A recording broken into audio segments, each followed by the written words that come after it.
Hey, what's up you guys? Bloody Jacob here to bring you my weekly review. Hey, what's up you guys? Bloody Jacob here, meeting my icon, Catherine Isabel here.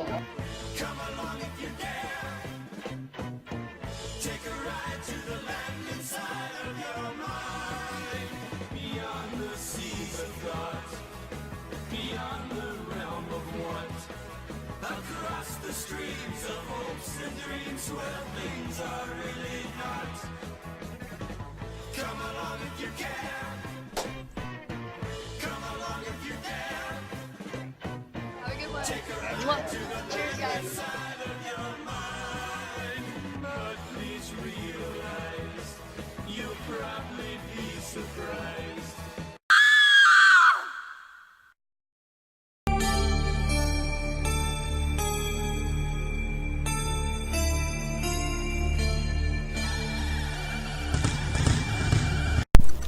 Hey, what's up you guys? Bloody Jacob here to bring you my review of this week's episode of DC's Legends of Tomorrow on the CW, which is episode 13 of season 3 called No Country for Old Dads.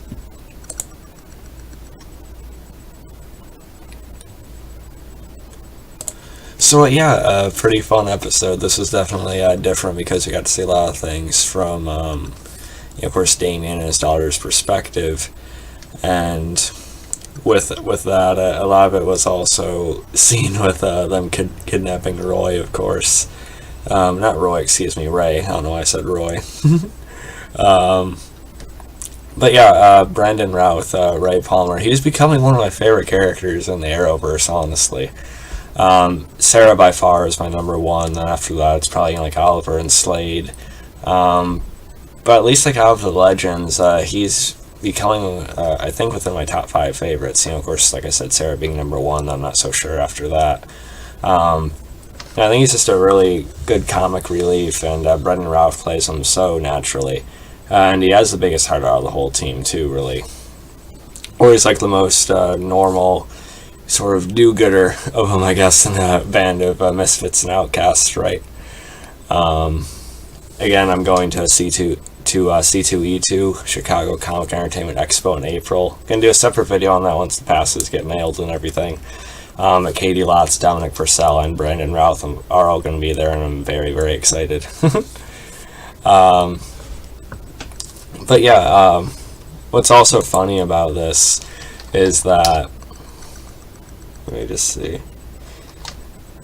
Okay, yeah, but Brandon Routh and the actress who plays Damien Darhk's daughter, Nora. She's found Dexter and some other stuff too. I just can't remember the actress's name right now for some reason. Her and Brandon Routh are actually married in real life, so this is kind of fun. It's almost like a self-aware, like a breaking the fourth wall, so reoccurring gag they're doing with them now, because as Nate gets on, I forget if it's Nate or someone else that really gets on Ray, because it's obviously he's getting the hots for Dark's daughter. But through this we get sort of a different perspective on the Darks, and Damien Darhk, he's been a villain in the Arrowverse for a while, ever since Arrow season 4. But yeah, Neal McDonough has managed to not really bore us, or at least not me, with his character.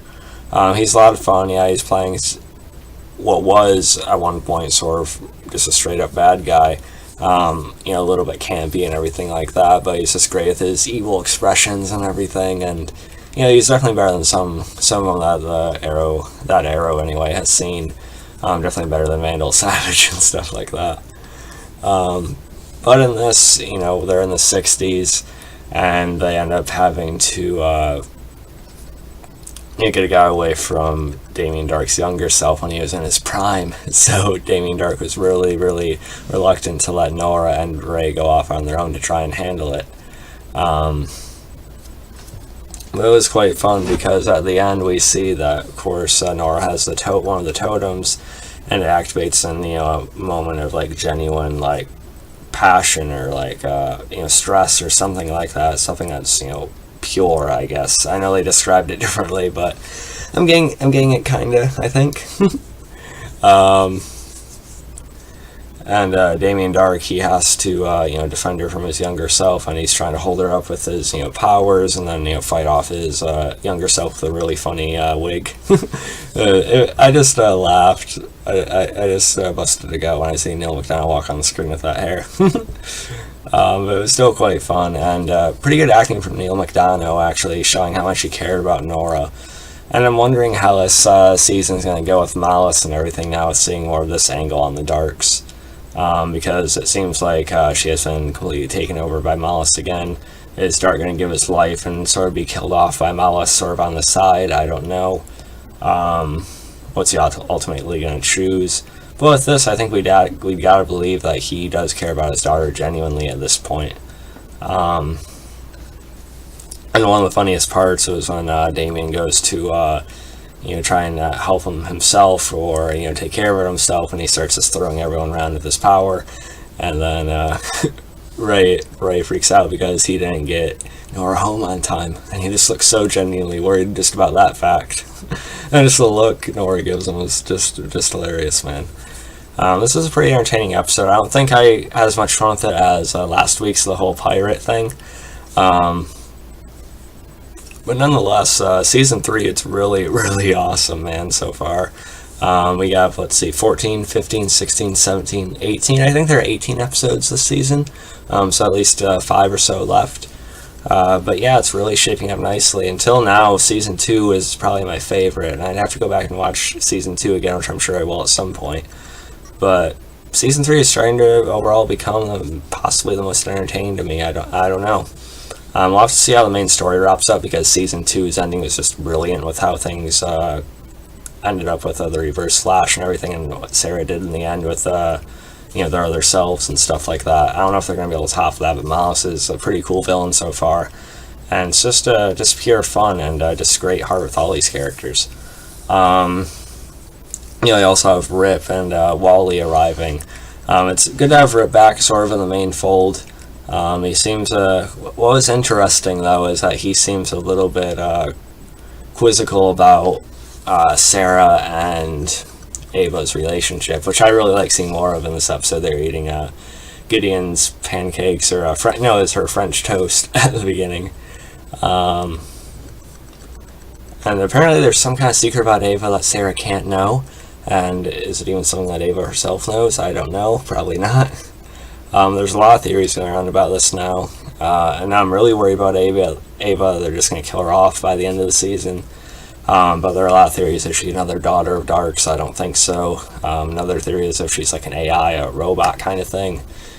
Maybe. Is she an anachronism? Maybe. I don't know. Is she connected to Malice somehow? I'm not sure. Which I don't think so either. Yeah, so I'm not even questioning if Ava's going to make it out of the season, and that bothers me. Either way, it's not quite as bad as, the 100, because I don't want to spoil anything if you guys haven't watched the 100, but in the 3rd season of that, they kill off a pretty big fan favorite character right after her and one of the leads finally, hook up. As two females, and there's a lot of controversy with that. So it's not quite as bad as that. It's not like they just killed Ava off right after Sara and her finally went on a date or something, or finally kissed. But still, I hope they just go about things the right way and don't try to completely ruin it, hopefully. I trust them, though, so we'll see where it goes. But yeah, not a whole lot of Sara in this episode, so I guess that's one weakness. Mick seemed a little bit ticked that Wally had gotten the fire totem, so it'd be cool if Mick ended up being the one to wield that and be the one to have to carry that, which I think would make sense, unless I do hear that Firestorm Jax is going to be coming back for the finale, so maybe he could be the one for that one special big final appearance for him. Maybe, I'm not sure. But yeah, overall, it's still a pretty fun episode. Not quite as good as last week's. Maybe not one of my absolute favorites of the season. But between everything I just talked about, and as well as seeing the Time Bureau director get just squashed and destroyed by Gorilla Grodd, I'm glad they brought him back into it. I almost forgot about him, but he's definitely a cool villain to have for Legends. I think he makes sense. and I can't wait to see Legends taking on more directly as a threat. I think should be pretty awesome. I'm still giving this episode an 8.8 out of 10. I just love Legends of Tomorrow, guys, and I'm going to be thrilled to meet some of the cast, especially Katie Lotz. But yeah, so follow me on Facebook, Twitter, like, subscribe. I'll catch you guys next time. Peace.